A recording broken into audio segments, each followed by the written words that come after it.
Half of every electric car sold in America right now is a Tesla. And the average buyer just paid $56,000 for their EV.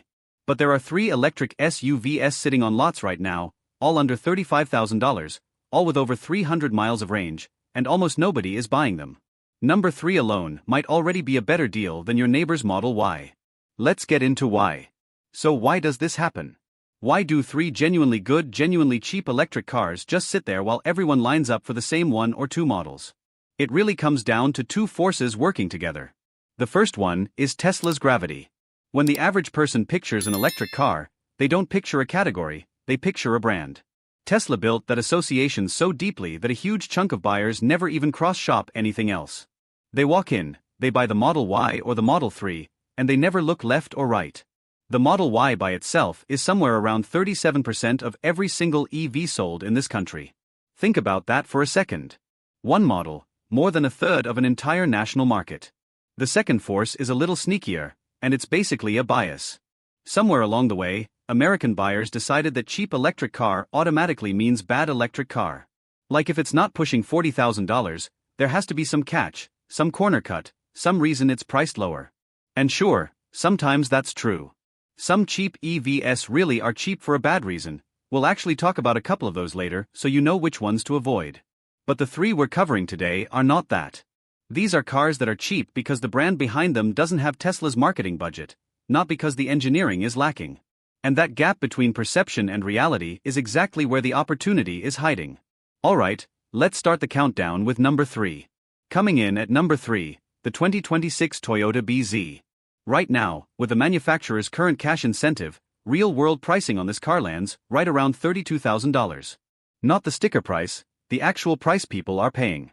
For that money, on the long-range front-wheel drive trim, you're getting 314 miles of EPA-rated range. Let that sink in for a second, because that's more range than a base Tesla Model 3, in an SUV body style, for less money than what most people think an electric SUV costs. But the range isn't even the best part.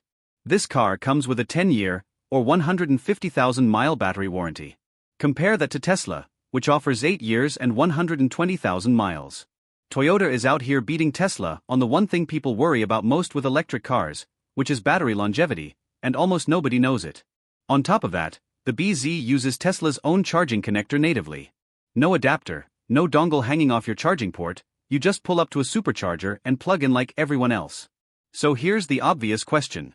If this car is this good, why is nobody buying it? And honestly, Toyota kind of did this to themselves.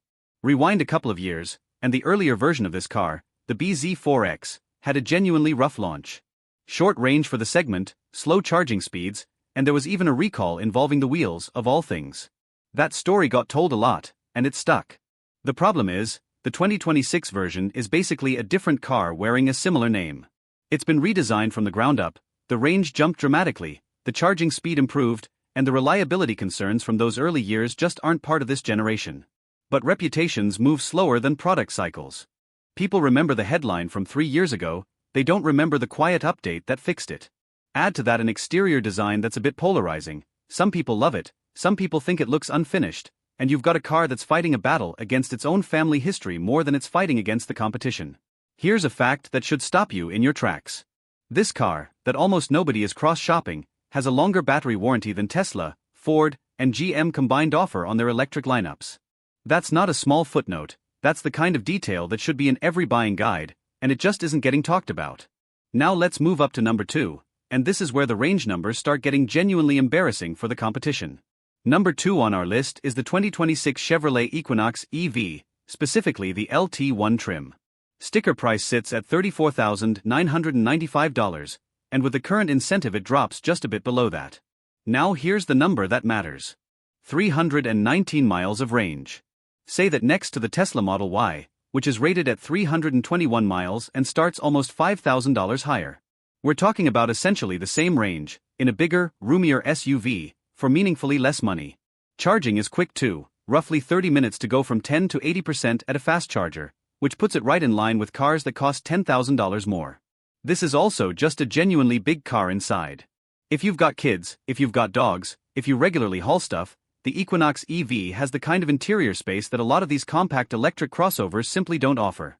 It doesn't feel like a car that's making you compromise to save money. It feels like a normal, comfortable family SUV that happens to be electric and happens to be cheap. So why is this one sitting on lots too? Two big reasons, and one of them is honestly kind of silly when you think about it. This car does not come with Apple CarPlay or Android Auto built in.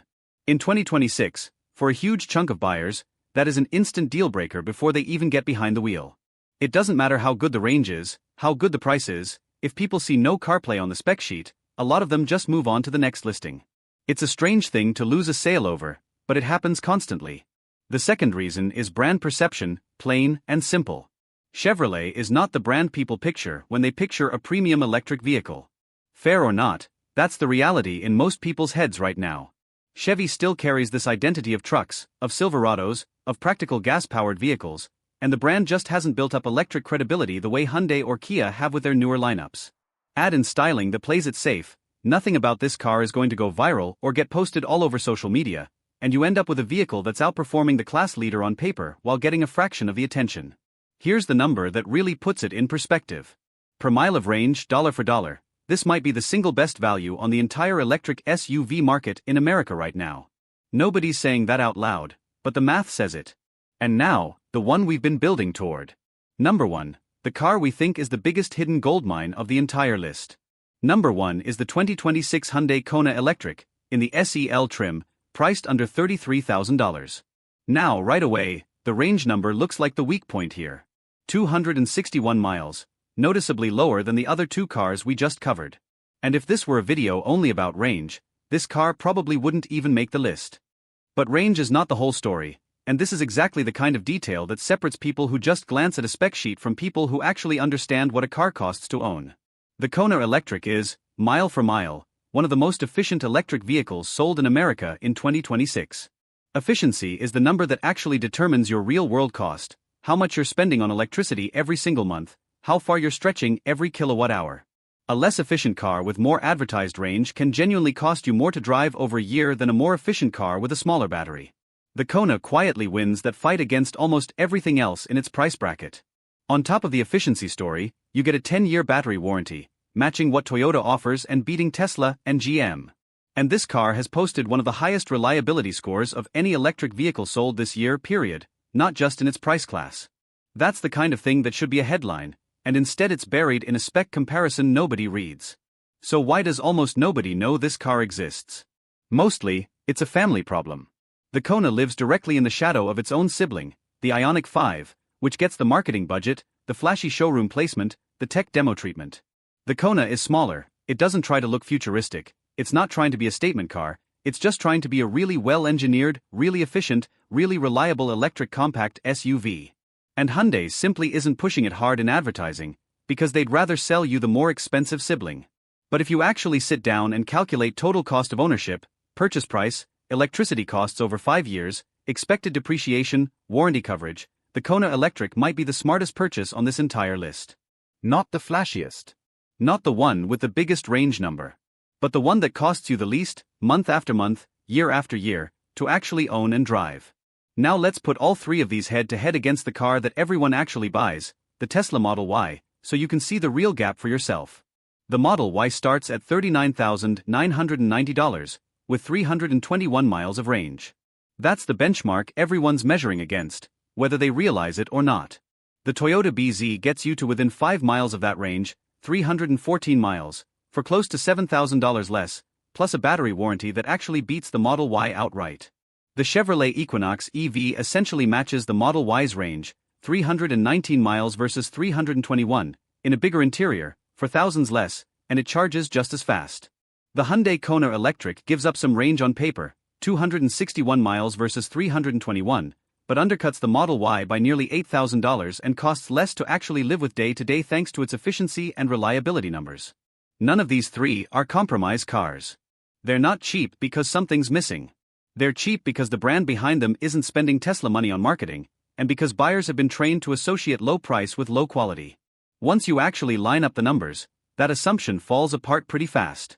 So who should actually buy which one? If you want the longest warranty protection and you like the idea of using Tesla's own charging network without an adapter, the Toyota BZ is your pick. If you've got a family, you need cargo space, and raw range matters most to you, the Chevrolet Equinox EV is hard to beat.